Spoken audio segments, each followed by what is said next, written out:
This is Getting Past Subtitles. My name is Sean Peel. And I'm DK Lee. And welcome to week number 3 of our comedy series here. Just to recap from last year, I just minimized my page, my bad. From last week, we just came off of watching The Taste of Tea. Really excellent film. Great movie. Really love that. One of my favorites. And we're taking a little bit of a turn. We're still in Japan. This week we watched My Love Story, or in Japanese, the movie is called Ore Monogatari. And this was directed by Hayato Kawai, released in 2015. When I looked at Kawai's filmography, he's kind of like... So this is actually based off of an anime manga off the same name. And he's directed like a bunch of other like adaptations. Mm-hmm. So I feel like he's like the blockbuster guy in that sense, you know? That's his jig. But yeah, so like I just mentioned, it's actually an adaptation from the manga of the same name. It was serialized from 2011 to 2016. And then in 2015, the anime came out as well as the movie. They actually came out in the same year. Oh, really? Interesting, right? So yeah, I mean, there's like a couple months difference, but around the same time. Yeah, I mean, this movie is like your kind of average, like summer blockbuster kind of film, right? It's very... Every time I say that, I'm like family oriented, which kind of, but like not really. You know? I mean, I guess it is. It's a crowd pleaser. That's a better word. That's a better phrase. Yeah. For sure. But the reason why I picked this was, I mean, I saw this probably in like 2016. I just stumbled upon it, but I remember being pleasantly surprised by the movie. It was just like a lot funnier than what I anticipated it being. And yeah, I mean, it kind of left an impression. So with that in mind, I was like, oh, we're going to do a comedy series. Maybe it's time to revisit this movie, kind of see how it holds up. And in a way, like, it's kind of the same, but actually didn't really hold up in my opinion this time around. I still laughed. It's a movie that I enjoy laughing at. It's, you know, it's not a comedy that you laugh with, you know, it's very campy, very like in the anime kind of campy adaptationness of it all. But yeah, I mean, I'll say like how my memory served it this time around watching it didn't really like keep pace. I was definitely a little more critical, or I found myself disengaging. Like, okay, I'll wrap it up. Like, the first half of the movie is pretty funny, and it really sticks to like the comedy that it's doing, like the campiness, which is fine. Like, I'm laughing at it. But the second half, it like loosens off the gas pedal of jokes, and it kind of goes more into the romance of it, or like the drama elements of it, and that tended to hurt it, in my opinion, more than it helped. I found myself kind of disengaging with the movie a little bit, and like that's kind of like saying that we just came off Taste of Tea. I feel like we set the bar too high as well. But like that's almost an hour more than this movie. Yeah. So like that's kind of saying a lot, you know, if I'm losing interest. What did you think? You know, watching it, I actually didn't mind it. I didn't think it was bad or anything. But it's definitely... The comedy is very one note, I feel like. Yeah. And, you know, we talked about repetitive jokes or like reoccurring jokes, and this has plenty of reoccurring jokes. Almost all of it is reoccurring jokes, and I think that's kind of where it kind of falls flat. Sure. Because once they stop doing that, there is no more jokes, basically, right? They have no other identity. Yeah, like, for example, the skida. Yeah. That joke. Or like every time he like sees her, he like turns to the camera and like he makes that face and he's like skida, right? Yeah. Like all of that is basically the whole of the joke. Like all of the jokes is basically revolved around that. Right. And so once you kind of take that out, there's not much left. Yeah. In terms of like jokes. Right. And so I think that in that sense, it kind of like falls flat. Yeah, they just have that backbone, and there's no other way to play with. Yeah, there's a lot of jokes in terms of like making fun of the character or like who the character is, like jokes about who the character is. Right. But there's not really much else apart from that. And so, watching it, I didn't mind it. This was my first watch. So like watching it, like I didn't mind the characters too much. Like to be fair and to be not fair, actually, the story was kind of dumb, right? Yeah. Like there wouldn't have been a story if the best friend just told him straight up, like, dude, she likes you, not me. Yeah. Right. So we'll get to that later. We'll definitely get to that later. So from that, like, brushing that aside, like you have to brush a lot aside for this movie to work. That's all I'm just saying. Like under the carpet. Yeah. Like so like I came into this movie with the mindset of like I'm just gonna watch it for what it is and not like criticize it too much. And since we're doing a podcast now, we're going to criticize it, but. Like, just as a first watch through, like, I didn't mind it. I thought the actors did pretty good. Like, considering that it's live action, I felt like it didn't feel too bad. Like, it was, like, really, out there. And the characters are really out there as well. But still, it's kind of par for the course for Japanese movies that do this. It still fit. Like, so, so, like, I kind of got used to it. So, it's not, like, it didn't feel too bad at all for me. So, like, watching it, it was enjoyable. And a lot of it was kind of like what, Sean said. It's kind of like laughing at the movie more than laughing with the movie. So I had a lot of those moments, too, where I'm like, wow, this is so dumb. And I'm like, wow, like, what I laughed more at was the fact that they don't get, like, they can't get the memo.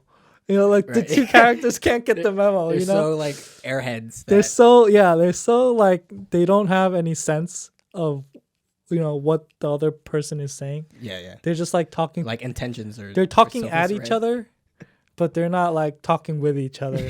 And so that kind of causes all the confusion, right? Right. And so it is what it is. I enjoyed it, so I don't think my time was wasted per se. So.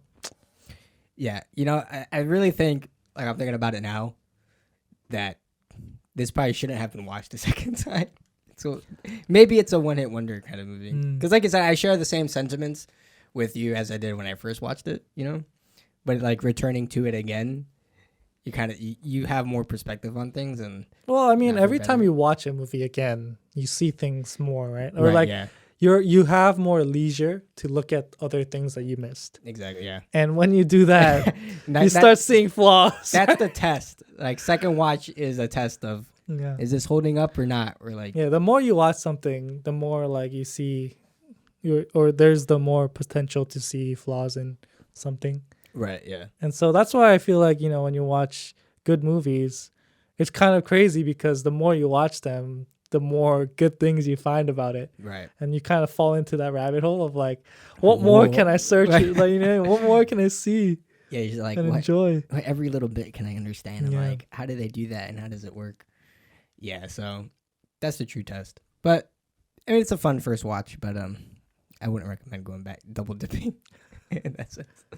Anyway, it is my week for the quick take. So hopefully I'll get under 3 minutes. It's fairly simple, right? It is fairly simple. This wasn't as easy. Again, I was like writing it, and I'm like, why do I keep adding more sentences? Like I need less sentences. All right, so we have Takeo Goda and Makoto Sunakawa, who are childhood friends who transition into high school together. Takeo is this huge guy who towers over all the other high school students in his class, but he's kind of like the bro of all bros character. All the boys in his school look up for him and they go to him for help. He's like super idolized amongst men, basically. On the flip side, though, Sunakawa is a cool lady killer type of character. He's popular amongst all the girls in the schools, but he has no interest in any of them, pretty much. He's a very kind of keep self character. And because of this duality, the girls that Takeo has a crush on end up looking towards Sunakawa instead. And so one day when they first go into high school, Takeo saves this girl who's being harassed by some stranger, and he thinks that he also scares her as well in the process, but it turns out that she ends up thanking him. This girl's named Rinko Yamato, and because of this, she ends up falling for Takeo, and she tries to get closer to him. She does this by repaying him through homemade desserts, and basically, like, the first interaction was like giving him cheesecake, and Sunakawa was with them. Takeo thinks that Yamato actually has a thing for Sunakawa during like the interactions, kind of misunderstanding things. But he also has a crush for her as well. But he plays the good friend for Sunakawa, and he tries to set them up together. And so this dichotomy persists until Takeo reveals outright to Yamato, kind of like what he's thinking, that he thinks that she has a thing for Sunakawa. And then this ends up hurting Yamato's feelings. She ends up getting back on her feet. And then they have like this non-date because it's Sunakawa's birthday later. And after that date, she basically like gives up, and then they just kind of like leave off as friends, quote unquote. But finally, Sunakawa does this whole dramatic reveal to kind of tell him like, no, actually, she doesn't like me. She actually likes you, blah, blah, blah. And then it's like, we're in love. Yep. And that's pretty much the movie. Yeah. So, yeah, it's pretty straightforward. Very straightforward. But it's like a lot of micro, like, it's straightforward, drama, but convoluted. In the way for that no reason. They, decide to reveal things and things like that. One thing that I kind of was thinking about while I was watching this movie was, a lot of times when we watch movies, we kind of think about the logic of the movie, right? Yeah. Like how do things make sense? Mm.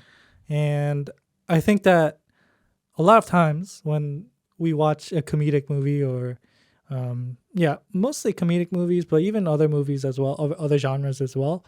But a lot of times they forego the logic, right? Sure. And so they forego the logic to bring out the comedy a lot of times. Mm. And I was wondering, like, what is the balance between, having comedy, like being funny, and it foregoing the logic, right? Right. And what is the good balance between that?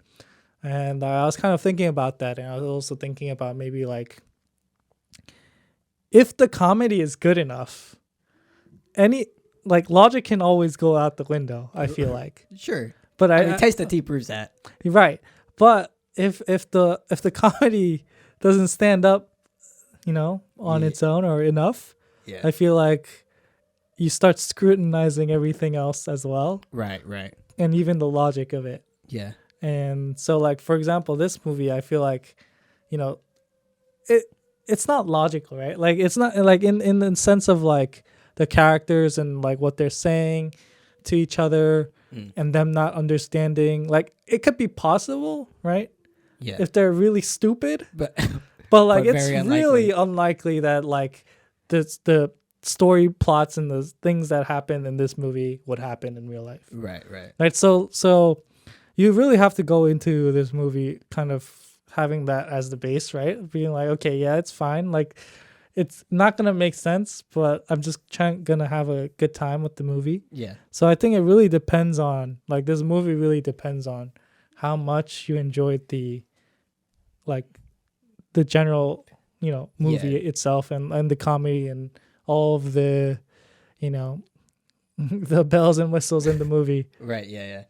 Yeah, I see what you mean. Like, it's kind of like it's basing the audience versus like vice versa. Like, how much is the person watching this movie like willing to forego logic, basically? Like you said, just how much are you willing to enjoy this movie for what it is, essentially, right?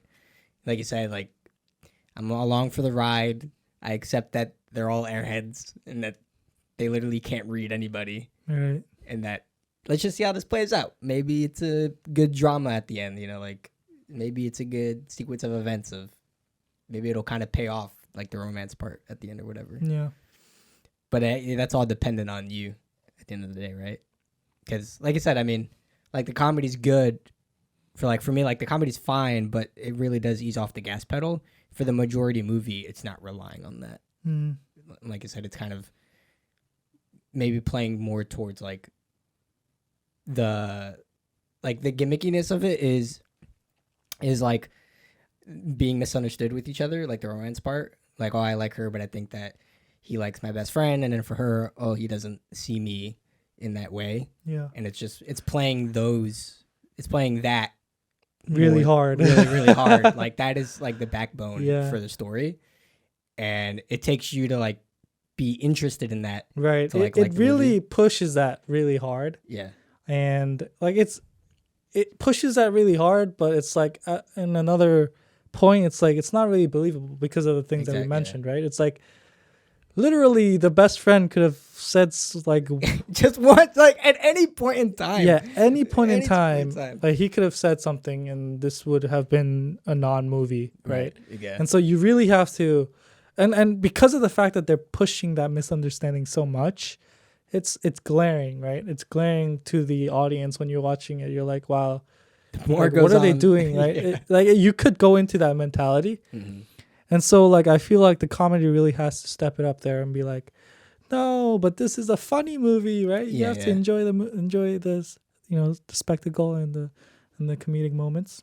Exactly. And so if they're doing that well, I feel like that might be forgiven, but that's the thing, right? Like as a viewer, like is it okay for you? Like does it feel like it's something that you can kind of dismiss, or does that is that a pain point for this movie? Right. Yeah. And like I said, it kind of comes down to the individual viewer, but it's a good point in that, like as a viewer, as an audience member, as a viewer of the movie, like we're watching a movie, we're expecting to be entertained, but like if you think like if we're talking about like from a story standpoint, like we kind of have to attach to something, whether it be like we attach ourselves to the characters, and the characters are pretty cool, like there's no problem with that, but like the narrative wise, like I said, if this is a comedy movie, we kind of are supposed to be attached to the comedy. Like that'll, like you said, if it's good, you kind of forego everything else because it's like that's the hook that's drawing us in. But if it's not good or if it's not hooking us, like we're just looking elsewhere to attach something. And if the other glaring issue is like, or the other glaring point is like obviously the romance, and if that's not good, then all of our attention is on that. And like that's when we're kind of starting to like realize or like analyze it or just be more critical of it, because it's the one thing it's the other important thing that we're supposed to be looking at, like you said.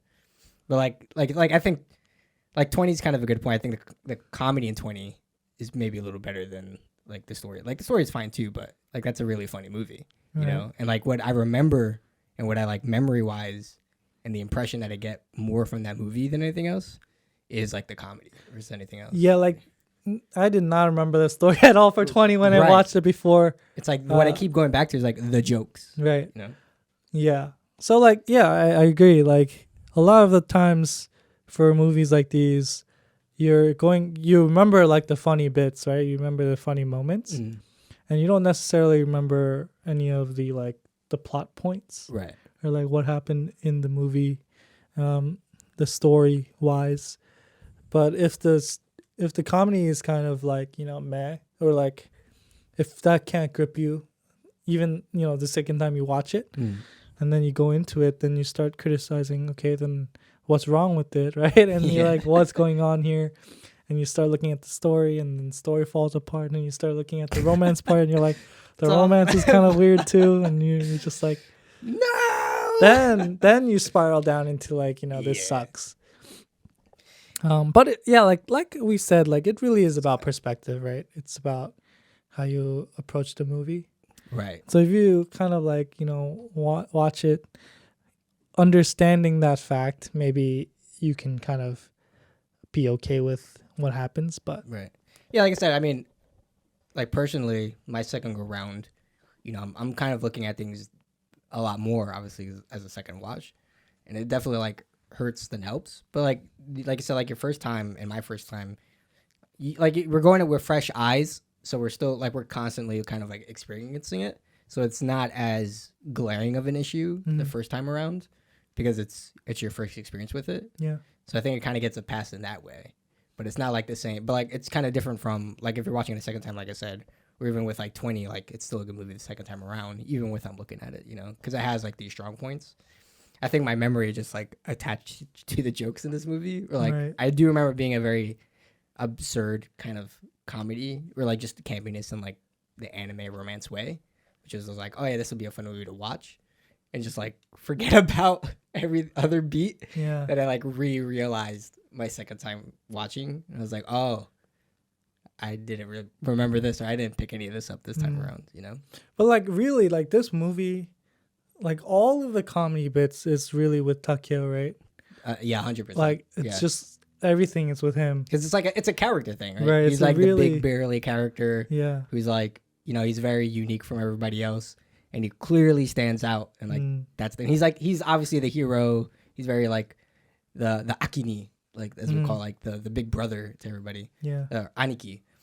And so yeah, like that's the bit, you know, for it all. But he is like the joke. So like the first like 3 times when I watched, like when those jokes happened, I think I was kind of like, it was kind of like, oh, that's cute. And then like after like the 5th time, you're just kind of like, I watching it, you're not like laughing at it per se. You're just like, okay, it's happening again. Yeah. So it's really just like a character thing more than like a comedic thing after a while. And so, you know, like, you know, every time he eats dessert, right? And he's like, oh, this is so good. Like all of that stuff.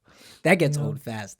I think that was like my biggest comedy issue, like that joke specifically, because I was watching this and I was like, okay, fine. The first time he eats the cheesecake, he's like, oh my God, it's so good. And he's like, I love her even more. Yeah. And then it goes to like a little scene, and then it goes back to that scene, and it's literally replaying that same scene back to back like 3 times in a row. And in my mind, I was like, move on. Yeah. Like, if you do one more, like, it's one time too many. And it did another one. And I was like, now it's still. Now it's still. Because, like, most of the story beats is about her giving him dessert or her giving her some kind of gift, right?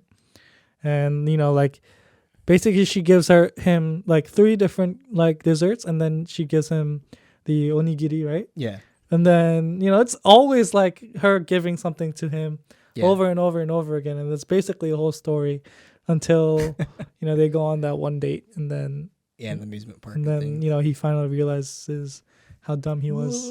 And like, you know, like that's like, it's fine. Like, I like how that pays off in the end. Like, you know, she's getting all these recipes from people, and you know, it's all for him, and everybody kind of knows it. And so that's like fine. That's a unique property to come back to. But like that joke specifically kind of wore it off. And like, it's for me, it's fine if you're doing like that as the bit, you know, like I'm making the food and that's like the relationship. Yeah. Like you got to keep it fresh. You know, you got to find new ways to be able to do that shtick each time. Like the onigiri part was new, right? Because it was desserts and now here's lunch.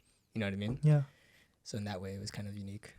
Bring in like a croquet or something. Like that. Like switch it up, you know? Yeah. Like I liked, because there's like 2, I mean, they're all around Takeo, right? But there's seeing him as like the Aniki personality, as like the guy that all the boys look up to, and he's like helping out everybody. And then there's like the other side of him with Yamato, where he's like he gets super flustered around her, and he's like, and it's like 2 different comedies with him. They like really, my thing was I probably wanted to see more of like the Aniki bits, because I feel like they were there for a time and then they were forgotten, and then we more into the like him fluster around the girls part. Yeah. I feel like if we were more into like, it would have kind of added more comedy to it.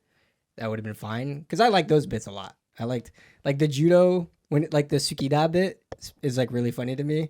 I really loved when they went to the judo match and all everyone else starts doing it. Yeah, we're doing it. That was funny. You know, I also wonder, like, since you know this is a live action movie, right, of a manga, right? Yeah.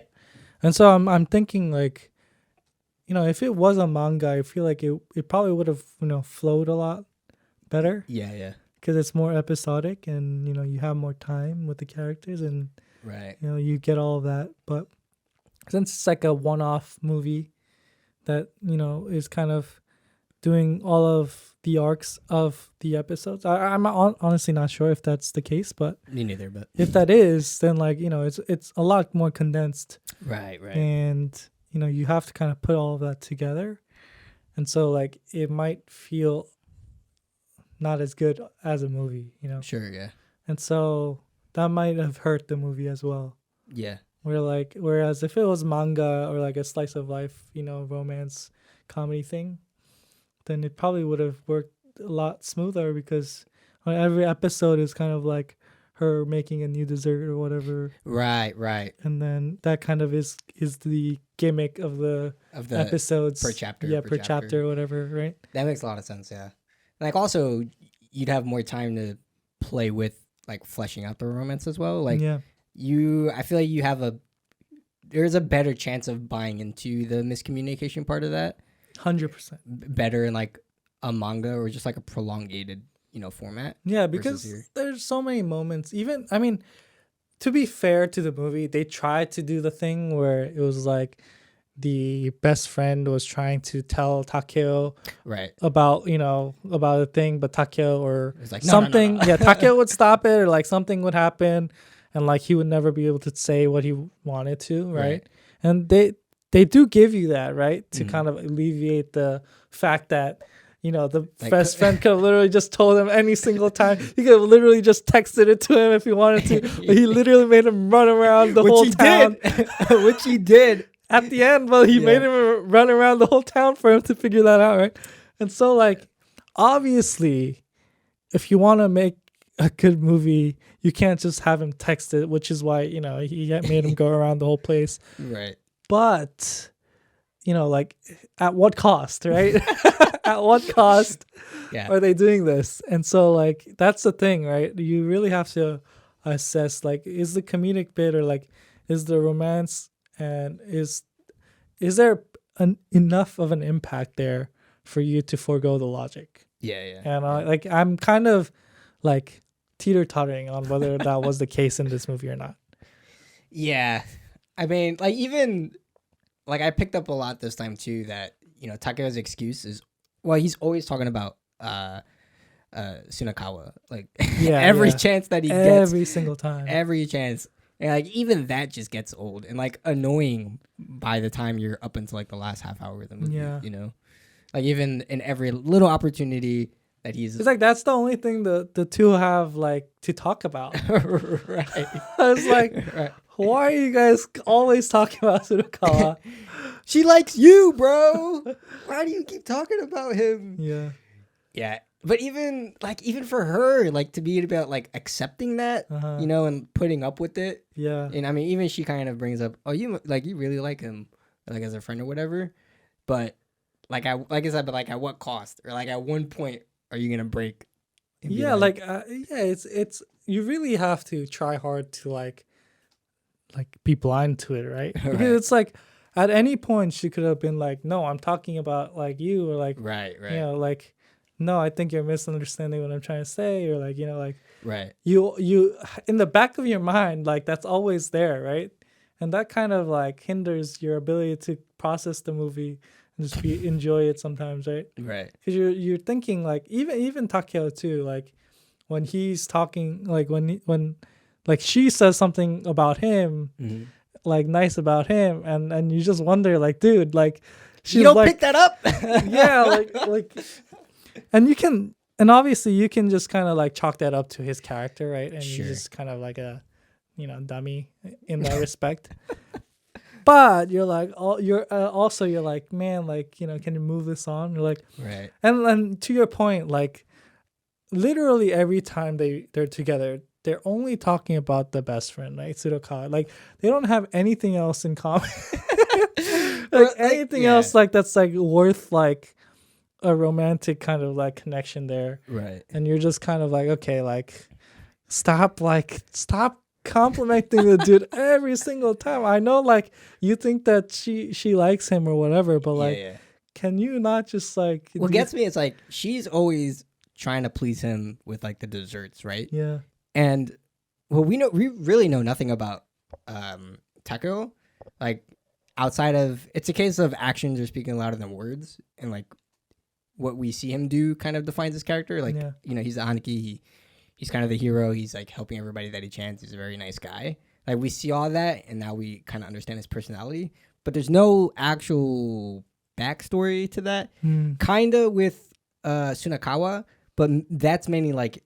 He's like piggybacking off Sunakawa still when they're talking about their childhood. Yeah. And like even Yamato like has like she never takes the initiative to even ask him about him either. Like she just lets him rip off, off of his best friend, you know? Yeah. Like we know more about Yamato as an individual character, I feel like, than we do Takeo, you know?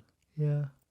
It's a weird dynamic because it's like Sunakawa always talks about Takeo and Takeo always talk about Sunakawa. Yeah. Naoto's just there being like, oh, you guys must really like each other. It's like I don't know. At that point, you're like, wait, do you just like each other as friends, or like you guys sketch. Like?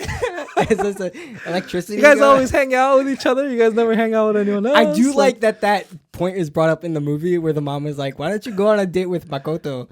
She's like, "I would accept it." Yo, bro, you know, actually, my favorite comedic moment in the movie was when the mom pops up, like a scary movie, like he's like he's like on the phone and waiting for the phone, and then like he's like reading the message on the phone, and then the mom is in the back and she starts laughing. Like that was the evil laugh. Yeah. She's like, you're talking to Yamato. He's like, how'd you know? He's like, who's your network? Like that was the favorite moment that I had in terms of like, bro, like literally every character could have told him because the mom knew from the get-go. The whole town knew, right? The whole freaking town knew. So it's just it's dumb. It's dumb. Yeah, so like that's the thing, right? It's like it really falls apart if it's just like, hey, anyone could have just texted you, hey, Yamato likes you. Good luck. It's the fact that like Sunakawa put up with it for so long too. Yeah. Bro. Like so passively. Yeah, that's the thing. It's like don't make any sense. Bro, you're not like, a homie. Exactly. You're like you're saying that you're his bro, right? And you know that he likes her. So why couldn't you just literally just tell him? Right. Like the thing is, okay, like from a story perspective, right? Like you're trying to mask the fact that, you're trying to mask the fact that like what's really going on, and you're trying to just put on the face that, that their romance, like she could actually be into Sunakawa a little bit, and that maybe Sunakawa is like picking it up that she's into him, or like even that she's kind of like him, because there's some bits that kind of sway it a little bit. In the beginning, right? In the beginning, that's completely a possibility. But once she cries and she goes to Sunakawa, and she basically tells him that she likes Takeo. There's no misunderstanding after that, right? Right. Like he knows, she knows, they're completely, understanding of each other that she likes Takeo, and there's no misunderstanding there. And Sunakawa is also trying to help, right? It's not like in the help in the beginning when they're eating the desserts, you're kind of like, okay, maybe Sunakawa also likes Yamato, right? Or like maybe Yamato likes Sunakawa. Like you could have that misunderstanding. Like there's like a little there's barely any, but like you can kind of be like, maybe. Yeah. If you're also an airhead like them, you can be right. But I mean, like in the beginning, she basically confesses anyways. Yeah. She's like, I like you. Yeah. Because she goes to her friends group, like right when they meet at the school. And so like there is very little room for misunderstanding there. And I feel like, well, after the crying part, there's no misunderstanding. Right. And so that's the thing. It's like, it falls apart from there. Pretty much. Because if you kept on doing the thing where maybe Sunakawa likes Yamato, then you might have a better like reason for him not telling her. Or like not telling Takeo about, Sunakawa, about Yamato. Yeah. But that is not the case here. Like literally he's like, he understands and he's trying to help his bro. Mm-hmm. But he doesn't help his bro. He doesn't help him. Not until later when he gets annoyed that Takeo keeps barging into his room. He literally has to do it till he's like straight up done with it. Yeah. He's like, you know what? I've had enough. Like you could have done this like ages ago. I know. Or right after the crying bit. Yeah. That's funny. So I like wrote a note about this pretty much exactly of like my thoughts on it. So pretty much said that So I pretty much wrote down like, yeah, I don't think that like this whole bit that it's trying to do just isn't strong enough or like enticing to kind of carry the movie forward. And I pretty much wrote down, piggybacking off of this, that I think that's especially true because there's like no opposition either for Takeo, right? Except himself the entire movie. Like he makes Suna the opposition, but Suna himself isn't standing in the way on his own accord. It's just Takeo who like basically puts him in that spot. In his mind. Yeah. So like Suna, he doesn't tell him. He doesn't tell him. Frankly, he should have, obviously. Hence, like that's the only reason why the movie continues on. But like it just isn't strong enough. Yeah, it's not compelling enough. We're just watching this guy be an airhead. Yeah. Pretty much. And his wingman letting him down the whole time, you know? Yeah. And so, you know, when you think about basic story, it's Aaron Sorkin puts it clearly like intention and obstacle. And that's how I always think. And like for Takeo, like the only thing that's an obstacle like is himself. But it's like it's not exciting enough to kind of keep the drama or like the romance kind of going. It's not big enough to kind of attach to. Yeah. Like you said, I think it'd be cool if Sunakawa was more of an antagonist in the movie, you know, or if like they were kind of fighting for it a bit. Like that's kind of a gimme considering their dynamic as friendships and their differences in characters. But it's not, so it's kind of dropped. Which like, you know, it's very stereotypical kind of archetype, right? Right. Where there's the two best friends who's vying for one lover. Right. Thing. But I mean, there's a reason why they have that, right? There's a reason why that works. And that's a thing. That's a trope because, you know, it'd be fine. It doesn't work the other way where it's like, bro, like if you don't like her and you know information about her, why would you not tell the guy, right? Right. It's like it doesn't work. The man, like to the extent that Takeo is trying to like help him out the entire movie. Yeah, and like that's the really awkward part, right? It's because like every single time Takeo is like, oh, like you gotta get with her, Right. Like any time that he did that, you could have just been like, bro, she likes you, or like I'm not into her. Right. Like you could have said any of those things, and all the miscommunication would be like completely gone. And yet, like, he refuses to say a word. And so you're just like, okay. It's laughable. It is what it is, I guess. Yeah. It is what it is. But on a happier note, on a more non-critical note, I actually did enjoy the actors. I thought Takeo's actor, whoever he is good. How do you not lose your voice? Yeah, like you know, it's funny. Like his character and his like, you know, his imposing, you know, character is actually pretty cool. I think the characters themselves, like the general, you know, model, like the characters themselves were nice. I just think the story could have, you know, could have been fleshed out more to, you know, let those characters shine more. Even the female character, I felt like it's kind of a missed, like, you know, opportunity. You know, I think the actor was fine too. It's very, you know, that like Japanese like romance like acting type thing, but it's fine. Like it's super campy. Like it's campy and all that, but I like for a live action movie, it works well though. Like I said, I think they did a really good job of adapting these kind of archetypes or like these characters. Like Takeo's really cool being like the big burly kind of character, like really standing out to be, you know, really standing out as like this male figure, like in like imposing this super dude. Yeah. Like that really works, and like especially just juxtaposing him from all the rest of the cast. Right. Like especially like when he's like saving the girl. Right. Like he like does this and then the small like the dude, you can see how small the other guy is, right, and how small she is compared to him. It's like, oh, that's like, it's kind of cool, right? Seeing that, so that's kind of neat. I don't know, any favorite scenes? Anything there? I told you, that's the it. The mama oh, when she goes back, she does the thing, the laughing scene. It caught me off guard. I was like, what the heck is this? She's laughing so weird. But it was so good. I like in the beginning when they're eating breakfast and him and the dad are like still going with the chopsticks even when they're not eating. It's just like, you gotta bulk up. You gotta keep going. I always found that to be a little funny.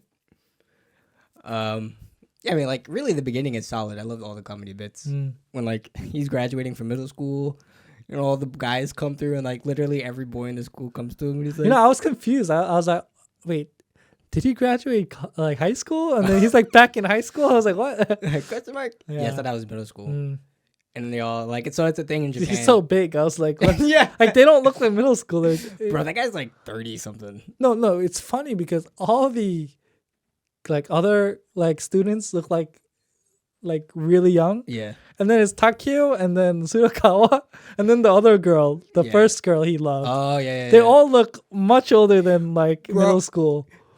So, like, it's funny because the first girl that he liked, I forgot her name was, but I buy that she looks young or can be, like, middle high school when she's in the uniform. But then later on, we meet her again at the amusement park, and she looks like a grown-ass woman, yo. Every time I watch that scene, I'm like, she just looks way older. Like, there's like, you can watch that scene and be like, is this like a mistress kind of thing? Like, somebody's, you know, she's into. And then, like, Yamato was all like, who's the lady? Yeah, that's why I was confused. I was like, they don't look middle school at all. At all. They're way older. What's funny is when he saves the kid. And, like, that bit when he's, like, of all the strokes he's doing, like, the hardest butterfly stroke to save the kid. And then Sakigawa's, like, misunderstood to be the one that saves the kid. Yeah. And then the mom asks him out for coffee. For coffee, yeah. Like, it's kind of bad on so many levels. We just played it off as, like, a lighthearted joke. I mean, you know, maybe she just want to get coffee to Right. thank him for saving my child. Like, he's clearly in high school. This mom is like, okay. Who knows, man? Hey, the man's a lady killer, you know? Maybe she just wants to give him some pastries. Is that just how people pick up people in this movie? Maybe in Japan. Maybe Japan. That's how they do it. You want some dessert? You want a chocolate cake? What was it called? I don't know. Some SAR or something. I'm not even gonna try. Yeah, I'm not gonna try. I'm not even gonna try. Yeah, the judo bit was funny. There's Kira, and the students were like, "Kira? Who's Kira?" And they're like, "Oh."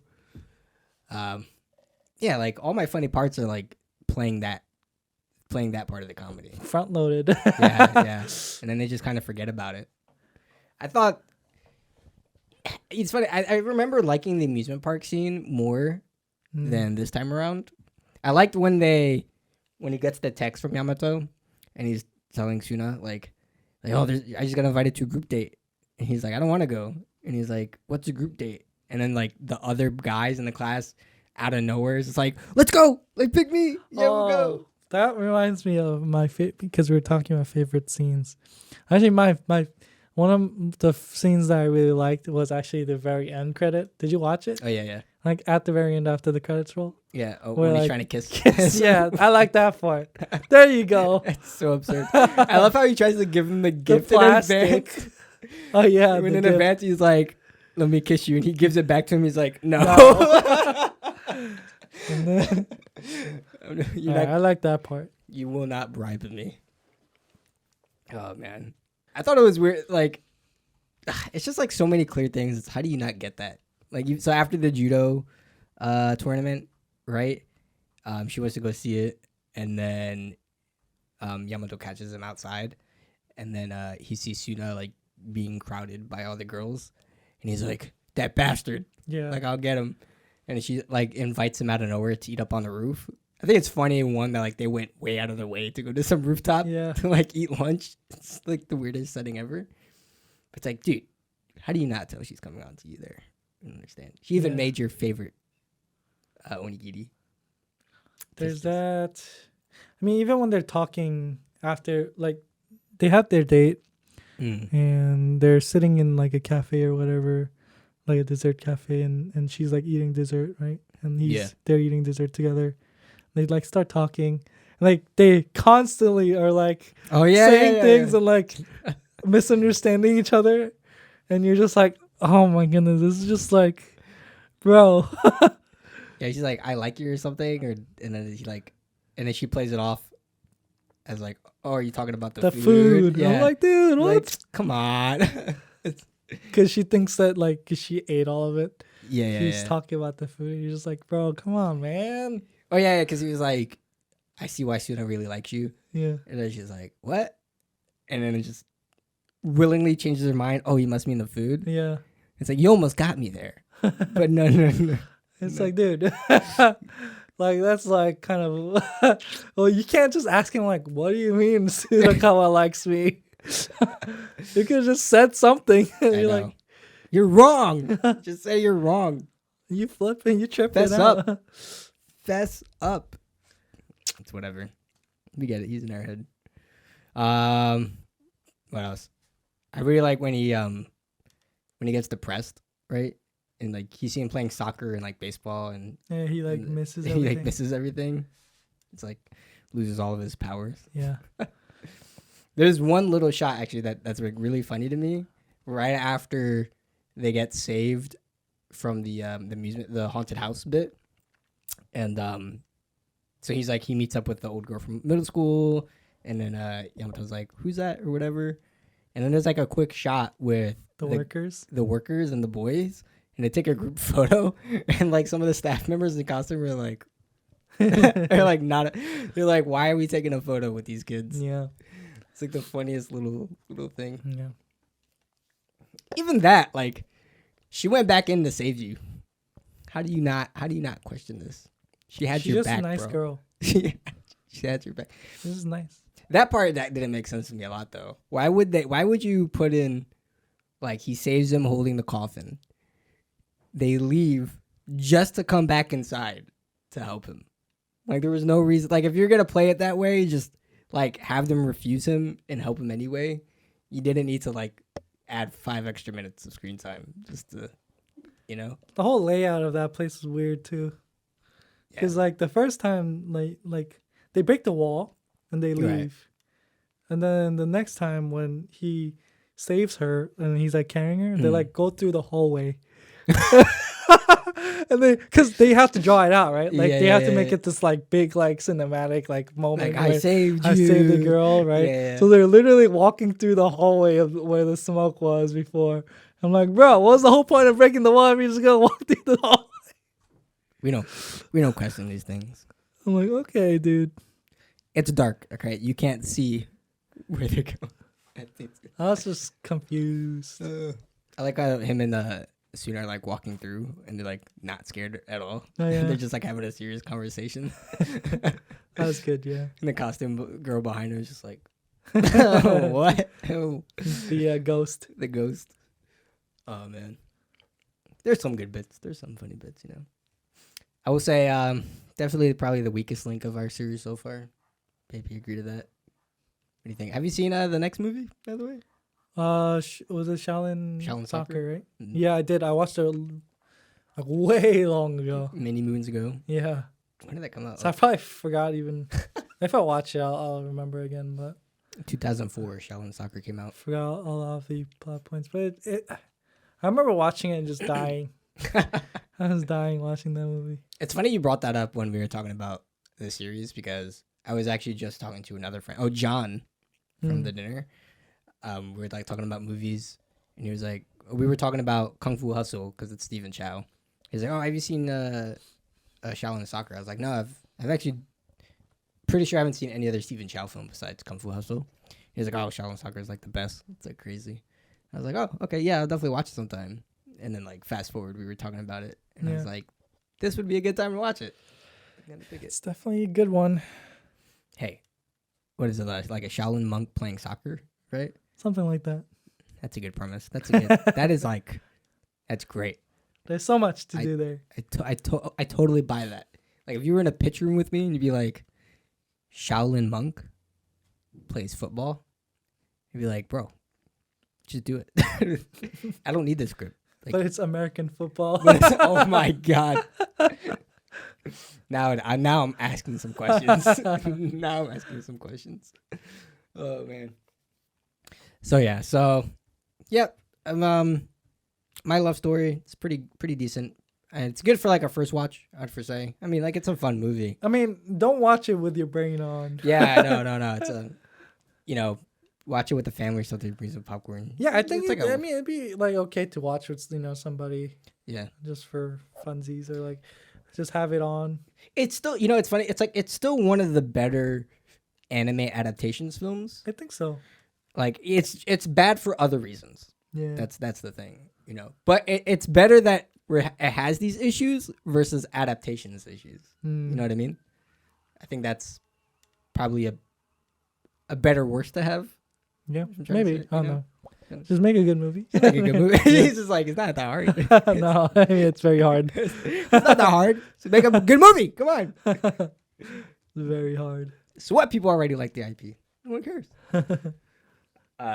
Yeah, no, but it is definitely one of the better ones out there. I'm interested to see maybe the manga or the anime for this. The manga and anime. Probably the anime. I mean, the manga's a little dated, but oh. It's a very to that point. I think it's a very like shoujo kind of style, which is very like romancy, very kind of like in that vein, which I feel lends itself more to like our earlier point where it just fits better. Like you have the time to draw out. Maybe this was just in the wrong category, bro. So, shouldn't have been in comedy. Should have been in comedy. But it has such a like comedic lens to it a little bit, And even the trailer was like very focused on comedy. Like the movie is trying to identify itself as this campy comedy. Yeah. But like I feel like the manga originally isn't that way. That's just kind of a subset. It's more of like the shoujo genre, more of like I think the character plays itself to that comedy, even probably in the manga and the anime too. Yeah. Because he's like this big dude. Mm-hmm. He's kind of the not outcast, but he's kind of out there. And, right. People like him, but they kind of don't like him as well, and they think he's kind of weird or like. I mean, it's the classic like here's the unattractive guy, who like gets the cute girl kind of thing, right? And so I'm sure they play off the comedy there, which they kind of do here as well. But I just think that their story just doesn't like lend itself. Like they could have added more nuance to the story that could have kind of helped it. Right.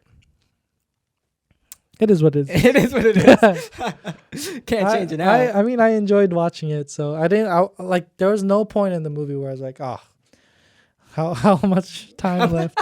Good thing was this was short. It wasn't 2 hours and 30 minutes. Oh my God. Could you imagine? It wasn't Batman.